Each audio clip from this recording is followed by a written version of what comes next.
Би телевизийн 6:59 өглөө хөтөлбөр маань одоо та бүхэндээ шууд хүрч байна. Өнөөдөр амарчин битээр хөтөлбөрийнхөө эхэнд бол хэлсэн байгаа. Өнөөдөр бол замын хөдөлгөөнд хэрхэн соёлтой оролцгоо, жолооч нарын соёл ер нь ямар байгаа вэ? За мэдээж манай өглөө хөтөлбөр бол замын хөдөлгөөнд соёлтой боловсон оролцоо гэдэг энэ уриалгыг өнөөдөр өглөө хөтөлбөрөөр төвшүүлж байгаа. За тэгээ үүнтэй холбоотой ажлыг одоо улс орон дээр хэрэгжүүлж байгаа залуучууд манай студид хүрэлцээд байна.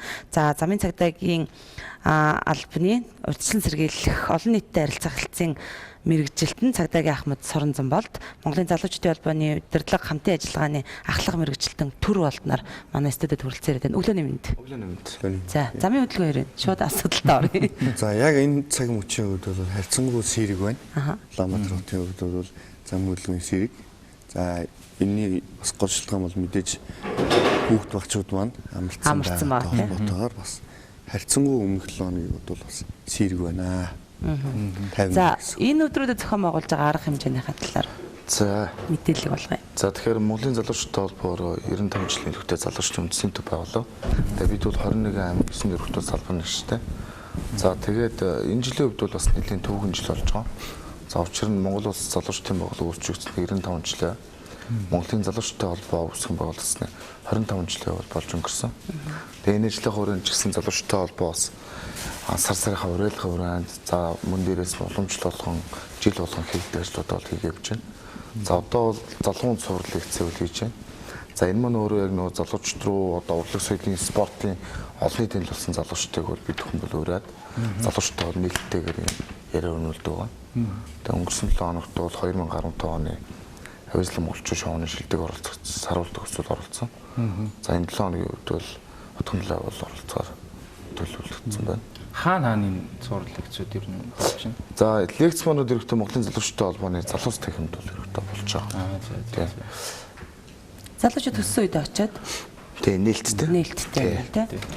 За өнөөдрийн зам тээврийн осол хүртэж амнаас эрүүл мэндээр хохирсон иргэдийн дуулаг сонсох өдрөө гэж тий. Тэгэхээр монголчууд ер нь хэр соёлтой жолооч нар вэ? Замын цагдаа нар л хамгийн сайн мэддэг баг та.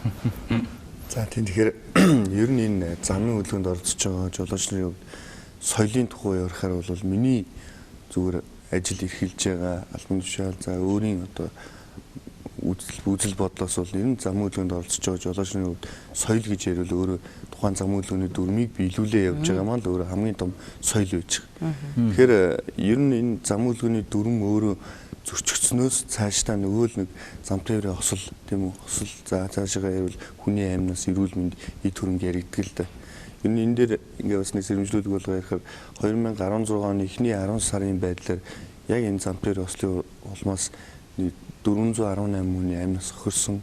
За нэг 1082 хүн гэмтэж бэрцсэн гэсэн ийм судалгаа гарсан байж байгаа. За энэ нь бол өмнөх оны мөн үетэй харьцуулахад ялангуяа хуваар буурсан эдэг боловч энэ бол маш их тоо.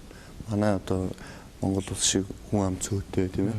За ийм одоо оронд бол маш их тоо байж байгаа. Энэ бол тэгэхээр зэрэг иргэдийн үед ер нь жолооч нарын соёл гэж ярихаас илүү зам хөдөлгөөний дүрмийг маш сайн биелүүлж явж байгаа маань энэ бол өөрөө соёл юм уу гэж бодож байгаа. Энэ ер нь бол юу гэдгийг согтууруулаханд хэрэглээд тээврийн эрсдэл барьдаг тал дээр бол хуулийг бол нэлээд бас чангатгсан шүү дээ. Тэгэхээр энэ тал дээр бас согтууруулахын дата холбоотой хэрэг энэ хууль маань ер нь ямар төвшөнд хэрэгжиж чинь гэж бодож байна.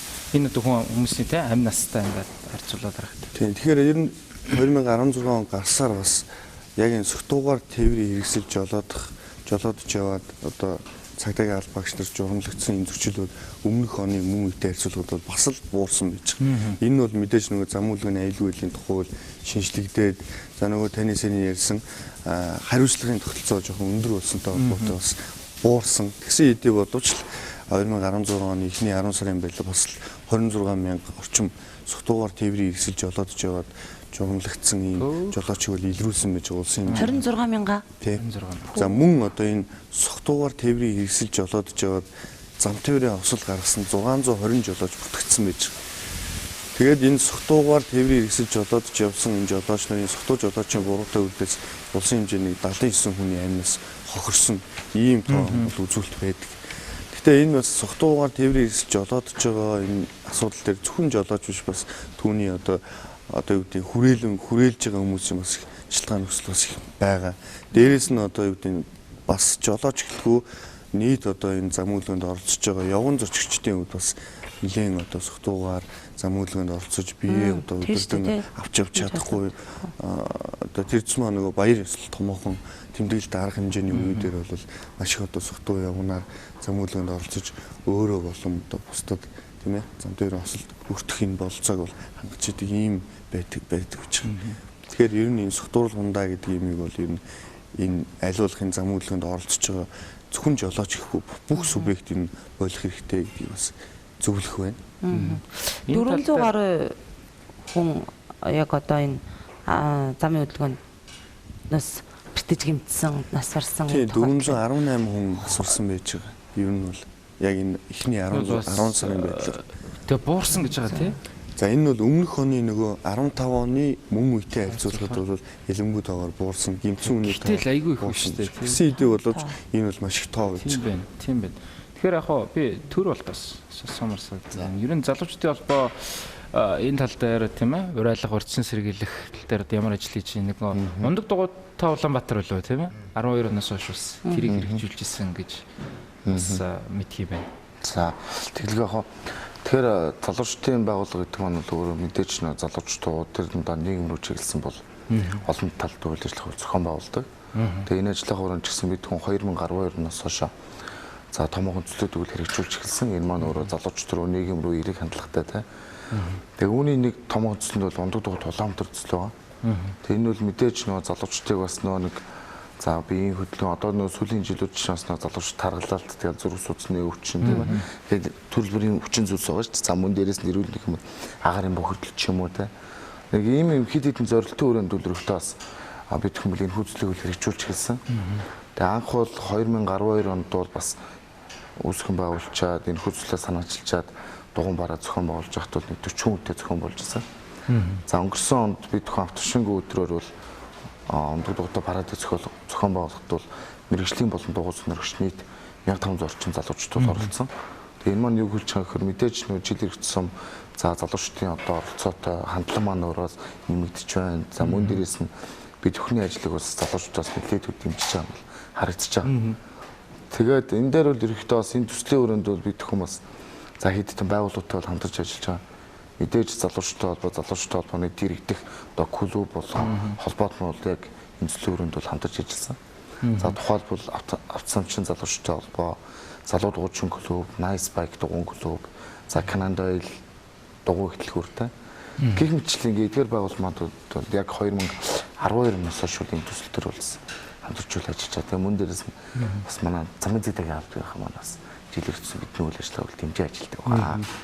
Залуучдын холбоо бол ер нь бол бүх залуучуудад нээлттэй тийм ээ. Энэ бол идэвхтэй оролцоод одоо урайлахад бол бас үнэхээр бас гоё арга хэмжээ яалтчгүй одоо өөрийн болон өрөөлт ч гэсэн хэрэгтэй, эрүүл мэнд талаасаа нийгмийн соёл ч гэсэн хэрэгтэй гэж бол бодож байгаа тийм. Би угаасаа хувьдаа бас залуучдын холбоонд оол нэг илсэх зорилго тавьчаад байгаа. Ерөөсөө ирснээс хойш амжихгүй явж байгаа тийм ээ. Тэгэхээр бас энд бол оролцол бол ер нь залуучуудыг хүн болгонд л хэрэгтэй байх гэж харж байна л та тийм. За энэ бидний одоо онцлоод байгаа энэ зам тээврийн осолд үртэж амнаас эрүүл мэндээр хөрс иргэдийн дуу хоолойг сонсох өдөр гээд энэ өдөр маань одоо 13-наас 17-ны хооронд болох юм байна. Тэгэхээр яг одоо энэ дуу хоолойг сонсох өдөр гээд за энэ эдгээр хүмүүсийн дуу хоолойг сонслоо их л тийм гаслан тэ харуулсал одоо иймэрхүү зүйлгээд яригдах болов уу гэж би бодож байна. А бидэнд ч гэсэн одоо залуучууд бидэнд ч гэсэн сургамжтай тий. Тэгэхээр энэний үр дүн яаж гарах хэвтэй вэ? Энэ өдрийн үр дүн яаж гарах хэвтэй? За тийм. Тэгэхээр энэ зам тээврийн осол гэдэг бол одоо яг орчин цагийн бас нэгэн дайм болчиход байгаа байхгүй тийм ээ. Маш олон хүний амьд сохорч зөвхөн ер нь нэг дэлхийд гээд аваад үзэхээр дэлхийд дунджаар 1.2 сая хүн зөвхөн энэ зам тээврийн ослоор амьнаас нь хохирд юм байлээ. Энэ бол дайнаас илүү байгаа байхгүй тий. Тэгээд дээрэс нь ер нь нэг 10 орчим тэрбум Америк долларын одоо хохирол учирдаг гэсэн ийм одоо статистик үзүүлэлт гарсан. За энэ нь бол ер нь дэлхийн нийт хүн амын насварлалтын зам тээврийн осол гэдэг бол одоо нэгээс ахгуулаад одоо 90 бэлгийн бол 8-т багтсан юм билээ. Тэгэхээр энэнийг бол энэ цааш багасгахгүй бол дэлхийн эрүүл мэндийн байгууллагаас зөвлөсөн зөвлөгөөн дээр бол энийг одоо яаралтай одоо энэ багасгах талаар арга хэмжээ авахгүй бол энэ нь бол цаашдаа бүр 5 дугаар байранд орох магадaltaй гэсэн ийм одоо юу гаргасан бидэг. Зөвлөмж гаргасан. Тэгэхээр ер нь энэ өдрийг энэ одоо юу гэдэг Монгол улсад 3 дахь удаага одоо 3 дахь жилдээ зохион байгуулах чинь. Тэгэхээр энэ хамгийн гол нь энэ өдрийг өмнөх одоо жилүүдэд юу гэдэг 10 сард зохион байгуулдаг гэсэн мэт энэ жил дэлхийн өөрөө яг энэ амнаас нь хохирсон зам төвөр ослоос хохирсон энэ иргэдэд одоо дуу хоолой хүргэх энэ өдөрт нь зориулаад 11 сар зохион байгуулалт юм лээ. Энд нь зохион байгуулж байна. Энэ жилийн бас онцлог тал бол яг их байнга хамтран ажилтдаг энэ залуучдын байгууллага бас хамтарч ажиллаж энэ одоо нөгөө зам төвөр осол хэрэгээс энэ амнаас нь хохирсон иргэдийн арг иргэд за мөн одоо эрүүл мэндээр хохирсон хүмүүсийн дуу хоолойг бас хүргэх тэдний өмнөөс бас иргэдэд энэ зам төврийн осол гэдэг бол аимшигтэй зүйл шүү гэдгийг бас таниулах цаашид одоо гарч улдшгүй энэ зам төврийн ослоос өртсөн сэргийлэх ажилд бас хамтарч байгаа байгууллага байж байгаа. За энэ өдөртэй холбоотойгоор бас ярихад мэдээж наан нь бол маш олон одоо төрлийн арга хэмжээнүүд зохион байгуулж байна. За яг 17-ны өдөр бол тухайн гол хэсгийг бол зохион байгуулахаар төлөвлөсөн байж байгаа. Тэр өдөр бол мэдээж та бүхэн мэдж байгаа яг энэ зам төврийн осолд гэдэг энэ аимшигт юмд өртсөн энэ тээврийн хэрэгслүүдийг за яг парад явуулах гэж байна. За дээрэс нь тухайн одоо цувааны араас бол мэдээж цагдаа яг энэ зам төврийн осолд шуурхаа очдөг цагдаагийн байгууллага байна. Онцгой байдал, имлэг за мөн одоо энэ Улаанбаатар буян гэх компаниудаас хамтарч тухайн цуваанд бас энэ бол аимшигтэй зүйл шүү гэдгийг бас харуулахад зорьсон байж байгаа. За гэх мэтчлэн мэдээж сая та бүхэн ярьсан энэ залуучдын холбоотой хамтраад дугуйн парад явах гэж байна. Гэх мэтчлэн олон одоо төрлийн юмыг зохион байгуулж байгаа. Мөн одоо энэ Монгол улс чинь монголчууд чинь хөвчлэн одоо энэ бурхны шишинтэй хүмүүс тэгэхээр зэрэг тэдгээрт бас ер нь энэ амнасна хөрсөн хүмүүс зориулж гадны дэвшлэн хийдтэй хамтраад бас буйны ном оруулах гэх мэтчлэнгийн олон одоо ажил зохион байгуулж мөн одоо тухайн өдрөө бол нийтийн тээврийн хэрэгслийн одоо яг нийтийн тээврийн хэрэгсэлд үйлчилж байгаа автобус тарилга болсон өмнө яг энэ зам тээврийн хосол хэрэгээс өртсөн сэргийлэх тэднээс энэ нэг одоо урай лозон гэдэг юм уу энэ төрлийн юмыг одоо яг тээврийн хэрэгслийн урд нь байрлуулсан мөн одоо энэ нийслэл Улаанбаатар хотод байгаа нэлээдгүй олон сурталчилгааны самбарууд байгаа. Эднэр дээр бас яг энэ осол хэрэгээс өртсөн сэргийлэх чиглэлээр санамж байрлуулахаар бас төлөвлөсөн их мэтлэнгийн олон төрлийн ажлууд бол төлөвлөж хамгийн гол нь энэ одоо арга хэмжээг жил болгон зохион байгуулж гэдэг бол нэгдүгээрт одоо юу гэдэг энэ бол аимшигтэй өнөөдрийн одоо юу гэдэг аимшигтэй дайнч гэдэг юм уу те хахалт болцсон байх шүү. Энээс бүх хүмүүс урдсан сэргийлэх ёстой юм биш үү? Хүн болгоны зам төвөр осол гэдэг юмыг гаргачих гэдэг юм. Үүний амнаас эрүүл мэндэд хохирол учруулчих гэж боддгоо. Тэгэхээр энээс урдсан сэргийлээч энийг бас өдөр болгон сандгүй маа гэхэд жилд нэг удаа бас улсын хэмжээнд бас хүн болгонд мессеж хүргэе гэсэн ийм санагдaltaй байж байгаа. Энд залуучуудын холбоо бүх залуучуудаа мэдээж ажиллаж оруулах бах те өөрсдийн гишүүн, идэвхтэй гишүүн, ихтэй сургуулиудын оюутнууд гих мэдчлэн. Тэгэхээр ер нь танаа дээр бол энэ талын сургалт зүйлүүд бол хэр явагддгийг зөвхөн энэ өдрөөс гадна. Одоо ерөнхийдөө бид зөвхөн за 11 сарын 9 буюу өнөөдөр Монголын залуучуудын холбооны залуус тархинд Монголын эрэгтэйчдийн одоо нийгэмийн ерөнхийдөө зохиц зургааг бол та бүхэн мэддэг. Тэгээ зохиц зургаа бол за ирэхгүй нийгмийн залуучууд манлал гэсэн лекц бол бас хоёр залуучтай бол нэлээд өнд төлбөргөөр сургалтыг үйл явуулж эхлэж байна. Тэгээ мэдээж тухайн өдөр бол одоо залуучууд руу чиглэсэн үйл ажиллагааг зохион байгуулах нь боломжтой. Тэр манай Ахмад хэлж байна. Бид хүн бол 13-нд бол яг нөгөө төв шудангаас баруун дөрвөн цам хүртэл дугуйн бараадаг бол зохион байгуулна. За энэ дээр бол Монголын залуучуудын холбооны салбар нэгж байгууллагууд мөн дээрээс нь хамтран оролцдог одоо аж ахуйн нэгж байгууллага тий. За тэгээ Nice Bike залуу дугуйчрал клуб гэдэг ингээд ерөөхдөө залуучуудаа хамруулсан дугуйн бараадаг бол зохион байгуулж явуулна. Тэгээ энэ дашрамд бас залуучуудаагаа бас тухайн өдөрт бас параданд нэгдэж оролцоорой гэж зөвлөмөр. 13-нд. Тэгээ энэ бол бас залуучуудын оролцоо л доо тий. Жишээлбэл энэ өдрийг зөвхөн нэг сонсоод өнгөрчих биш. Өөрсдөө гар бие оролцохын тулд өөрсдөө энийг уриалгахын тулд бас гар өөрсдөө очиж тэр параданд оролцох хэрэгтэй л дээ. Тэгээд за бид ингээд согтууруулах ундаа эргэлсэн жолооч замын хөдөлгөөнд оролцож байхдаа л хүн дээрээ далчиж байгаа юм шигээр боддог л да. Ер нь яг тэрүүгээр л хязгаарлагдчихад байна. Гэхэд энэ 418 хүн амь насаа алдахад 26 согтуугаар машин жолоодсон хүн дайрч алсан байна тий. Бусад тохиолдол нь ер нь юун дээр гараад байна? За тэгэхээр ер нь 418 хүн ихний амын цагийн байдлаар амнаас нөхөрсөн гэдээс ярьсан. Түүний нэг 300 гаруй тохиолдол нь зөвхөн одоо энэ орон нутгийн замд гарсан ноцтой бол одоо ослын улмаас амнаас нөхөрсөн байж. Тэгэхээр нийт одоо зөвхөн амнаас алдсан энэ ослын 70 гаруй хувь нь орон нутгийн замд гарсан ноцтой ослуудын улмаас энэ дийлэнх нь амнаас нөхөрсөн байдаг. Тэгэхээр орон нутгийн замд энэ юуны ямар шалтгаанаас амнаас нэрийг охироод байна вэ гэхээр дэлхийд дандаа зорчигч юм уу жолооч хэлбэрээр замын хөдөлгөөнд оролцож явж байгаа үедээ тухайн тээврийн хэрэгсэл одоо онхолдох эсвэл өөдөөс ирж байгаа машинтай мөргөлдөг ч гэдэм эсвэл зогсож байгаа одоо бодит тээврийн хэрэгсэл ч гэдэм үнд замаа чөлөөлөөгүй тээврийн хэрэгслийг хараас ч мөргөх ч гэдэм гэх мэтлэнгийн одоо олон шалтгааны улмаас олон хүний амнаас хохирдог. Энэ нь бол юутай шууд холбоотой байна гэхээр хурд хэтрүүлсэн. Тухайн замын нөхцөлд хурдыг зөв сонгоогүй. Энэ хурд хэтрүүлэх хурд зөв сонгоогүй хоёр бол бас хоёр өөр одоо өнцгөлдөө.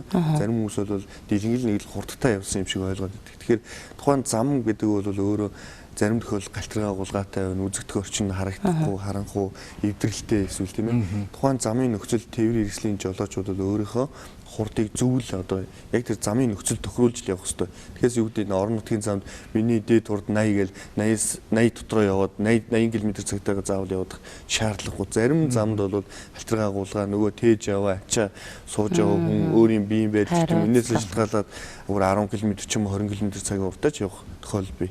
За энэ үннээс болж маш олон одоо зам тээвэр осол гарч дийлэнх нь одоо онхолдох хэлбэрээр олон хүний амнаас хохирсон ийм ослуудаас одоо орон нутагт бол ялангуяа хөл учирдаг гэж. Дээрээс нь ялангуяа өвлийн одоо цаг хөрөнгө айсуу. Тэгэхээр ер нь хотодч дээр хөдөө орон нутагч дээр байгаа жолооч нараас бэлтгэл ажил гэж байгаа шүү дээ тийм ээ. Одоо дугуйнаас ахуулаад өвлийн дугуйлаа тавиал тийм. Тэр тал дээр бас анхаарах хэрэгтэй. Тий, одоо энэ сая энэ өнгөрөгч одоо амралтын өдрүүдэд зөвхөн нийслэл Улаанбаатар хотод биш энэ нийт одоо орон даяар нэлээдгүй цас орлоо. Үүнтэй холбоотой бас орон нутгийн ялангуяа чанартай олон замууд бас зарим даваа төр хугацаагаар хаагдсан ийм тохиолдлууд байгаа. Одоо ч гэсэн энэ хойд аймгийн юм уу Сэлэнг, Эрдэнэт за Хөвсгөл мөн одоо энэ зүүн аймаг хинтийн зам бол бас маш их галтрага болоо үүсэн. Аюултай нөхцөл бий болсон гэсэн ийм мэдээлэл байж байгаа. Тэгэхээр иргэдийн хувьд өнөөдөр дахин дараагийн цас ч гэдэг юм уу өнөөдөр гараад за өнөөдөртөө боли маргааш болъё ч гэдэг юм уу заавал энэ өвлийн дугуй гэдэг асуудлыг цас орсны дараа шийдэх асуудал биш ээ гэдгийг бол энэ шууд харуулж байгаа. Яг тэгэхээр саяны энэ ослын одоо энэ зөвхөн энэ амралтын өдрүүдээр ихэд орон нутагт гарсан ностой ослын улмаас 5 хүний амнаас хохирсон гэж хагас бүтэнсээ өдөрлөхэд. Тэгэхээр энэ бол маш их тоо байж байгаа. Ер нь энэ Бям гарагт нийслэл Улаанбаатар хотод ихэд зам тээврийн ослын дуудлага 400 гаруй болсон байж байгаа. Тэгэхээр энэ нь анхны цас орсон өдөр шүү дээ тийм. Энэ нь бол өмнөх одоо юу гэдэг энгийн жирийн амралтын өдрүүдтэй харьцуулахад 40-60 орчим хувиар нэмэгдсэн байж байгаа ослын дуудлага. За харин яг тухайн өдөр бол шөндөөч бас маш их арга хэмжээ авсныг 70.5 тонн ис давс бодис цацсан. Үүнтэй холбоотой бас нийслэл Улаанбаатар хотод бол бас яг бүтэнсээ өдөр нь бол харьцангуй одоо зам тээврийн ослын дуудлага багасч 200 орчим болсон байж байгаа. Энэ бол бас яг шууд энэ замын нөхцөлтэй бол холбоотой дуулуурнууд маш их байгаа гэдэг нь харагдаж байна үнээс. Тэгэхээр ер нь энэ иргэдийн хувьд яг энэ зам хөдөлгөөний дүрмд өнөөдрийн бидний барьж байгаа зам хөдөлгөөний дүрмд өвлийн дугуй тэдэн сараас тэдэн сарын хооронд зайлшгүй хэрэглэх ёстой гэсэн ийм дүрм байхгүй ч гэсэндээ тээврийн хэрэгслийн одоо дугуйны гүнээр хээний гүнээр заагаад өгсөн байгаа хэдий боловч заашгүй одоо 10 сар гараад бол та бүхэн тээврийн хэрэгсэл эзэмшил байгаа бол энэ өвлийн дугуй гэдэг нь хэрэглэх шаардлагатай болсон. Энэ нь бол өөрийн амнаас эрүүл мэнд ба бусад одоо оролцогч нарын эрүүл мэнд амнаас аюул учруулахгүй гэсэн ийм одоо хүчин зүйлсийн бол нэг юм.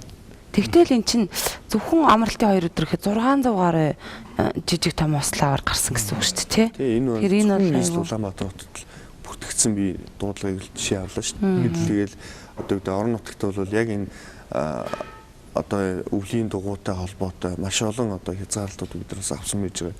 Орон нутг руу ядаж одоо замд гарч байгаа тээврийн хэрэгслийг бол зуны дугуйтай бол ерөөс гаргахгүй байх.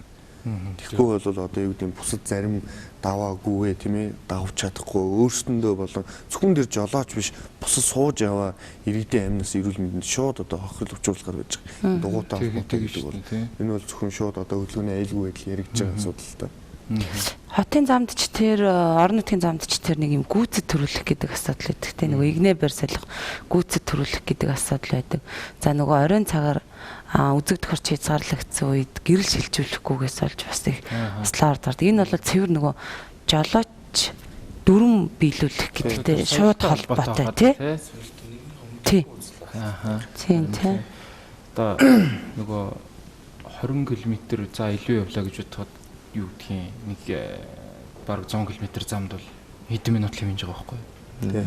Тийм ээ. Тэрийг бас сайн ойлгох хэрэгтэй юм. Тэгээд монголчууд ч бас тэгдэг гэж байгаа шүү дээ.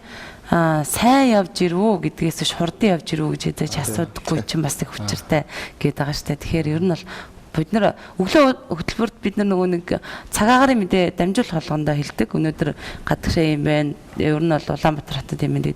Гарахтаа хөдөө орон нутгийн замыг маш сайн лавлж ийж бас гараарай гэж ингэж хэлдэг л дээ. Автоэрийн газраас гадна хаана хин мэдээллийг олгодог вэ? Жишээлбэл би одоо өнөөдөр өглөө хасаад хинтээ явах ажилтай бай. Тэгээ замын байдлаа асуухын тулд хаашаа залах хэрэгтэй байдгийг. За ер нь бол тийм мэдээж одоо цагаагаар байдлыг бол холбогдох байгууллагуудаас асуух хэрэгтэй. Хамгийн түрүүнд ер нь хөдөөч юм уу ер нь замд гарах гэж байгаа хүн олон хүн ганцаараа явах байгаа ч асуудал байгаа л байна. Гэхдээ энэ өөрөө болон бусдын амнаас эрүүл мэндийг хариуцж явж байгаа жолоочийн хувьд хамгийн түрүүнд тээврийн хэрэгсэл маань ер нь замд гарах бэлэн байна уугүй. Зөвхөн одоо өвлийн дугуй бол хамгийн одоо энгийн асуудал гэж. Дээрээс нь тухайн тээврийн хэрэгсэл нөгөө л одоо юу гэдэг заавал одоо зам тээврийн осол гэдгээс гадна жолооч энэ зорчигч бусад одоо оролцогч нар маш олон төрлийн эрсдлүүд байж байгаа. Тухайн тээврийн эрсдэл хөдөө одоо энэ хүүтний цагт очиод хасгаа болоод аккумулятор суужуул ягууж гэдэг юм. Их мэтлэнгийн маш олон эрсдлүүд энэ одоо амнаас эрүүл мэндтэй шууд одоо холбоотой асуудал байдаг учраас тээврийн эрсдэл маань өнөөдөр бэлэн байна уугүй. Дээрээс нь өөрөө миний бие энэ олон хүний амнаас эрүүл мэндийг аваад явхад бэлэн байна уу? Нөгөө ядарсан байна уу? Өвчтэй байна уу гэдгийг харах. Дээрээс нь хэрвээ та замд гарах гэж байгаа бол одоо ер нь бол сошиалж байна. Олон одоо төрлийн мэдээллийн хэрэгслүүдтэй болсон байна. Энээс бол мэдээлэл авах боломжтой. За мөн энэ цагдаагийн байгууллага дээр бол байнгын одоо энэ зам орчны мэдээллүүд бол ирдэг байгаа. Галтар байгууллага авслын тоо ирдэг учраас эндээс бас асуух боломжтой энэ дээр бол гэж хариулъя. За ингээд нэвтрүүлгийн маань цаг тэгээд энэ ярилцлага зочны маань цаг өндөрлөх гэж байна. Тэгээд удахгүй болох энэ арга хэмжээний талаар бас үзэгчдэд бас өөр өөрийн албан байгууллагуудынхаа зүгээс уриалга хэлэх баха гэж бодож байна. Тэгээд энэ микрофон нээлттэй. Тийм. За тэглэгээ хаа тэгээд мэдээж нөө залуучдын байгууллага гэдэг бол бас нийгэмд бас тодорхой хэмжээний дуулах хэрэгтэй гэдэг. За залуучд руугаа тэгээд нийгэм рүүгээ чиглэсэн олон талт үйлдэл зохион байгуулдаг. Тэгээд мэдээж тухайн өдрийн арга хэмжээнд бол бид хүмүүс сошиалар олон нийтэд бол одоо үйл ажиллагаагаа нээлттэй бол зарлана. Тэгэн дээр түрүүн бас хэлсэн оролцоо чухал. Тийм учраас залуучд маань бас нэлээ идэвхтэй оролцоорой гэж уриалмаар байна. Залуучдтай холбоо бол мэдээж тухайн өдрийн параданд бол бүрэн бүрэлдэхүүнээр бол оролцоо. За тэгэхээр ер нь сая энэ бараг яриад дуусчих шиг боллоо тийм ээ. Гэхдээ бас дахиад хэлэхэд хамгийн гол нь оролцоо чухал. Дээрээс нь энэ мессежийг бас хүлээж аваад нэг хүний ард олон хүн байж байгаа. Энэ болгонд бас түгээгээсэ гэдгийг бас хүмүүсээс тийм ээ. Уриалах байна.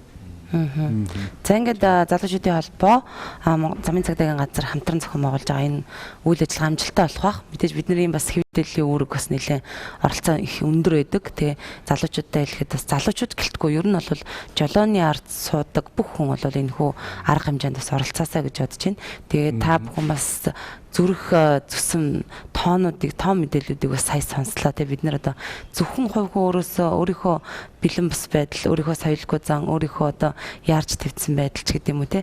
Техникийн бүрэн бүтэн байдлаа хангаагүй болмоос болж ямар их хүний амир сэтж जैन те. Одоо манай бол харьцангуй 50 орн гэж яригддаг штэ. Харьцангуй 50 орн ямар нэгэн одоо бослого өмнө байхгүй, дайн дажин байхгүй. Гэтэл манад одоо зөвхөн замын хөдөлгөөнөөс болж амьдсаа алдж байгаа иргэдийн тоо хэр байгааг бас та бүхэн бас сая сонслоо. Тэгээд одоо энд бол өөрсдөө бас хувь нэмрийг оролцуулж жолоочт нь замын хөдөлгөөндөөс идэвхтэй бас дүрмээ барьж ингэж оролцъё. Тэгээд бусдадтай бас үлгэр дуурайл болёо гэдгийг бас өглөө хөтөлбөрийн зүгээс уриалмаар байна. Тэгээд одоо түрүүнийг бүрэн техникийн бүрэн бүтэн байдал гэж хэлсэн. Тэгээд өвлийн цаг ирсэн учраас одоо үзэгч та бүхэнд танин мэдэх хүрэх гэж. Тэгээд өнөөдрийн танин мэдэх болохоор өвлийн үтэнд одоо бэрсэн машина хэрхэн асаах вэ, түүнтэй холбоотой зөвлөгөөнүүдийг та бүхэнд бас хүргэхийг зорьсон байгаа. Ингээд өнөөдрийн танин мэдхийг та бүхэнд хүргэе. Анхаарлаа тас баярлалаа та хоёрт.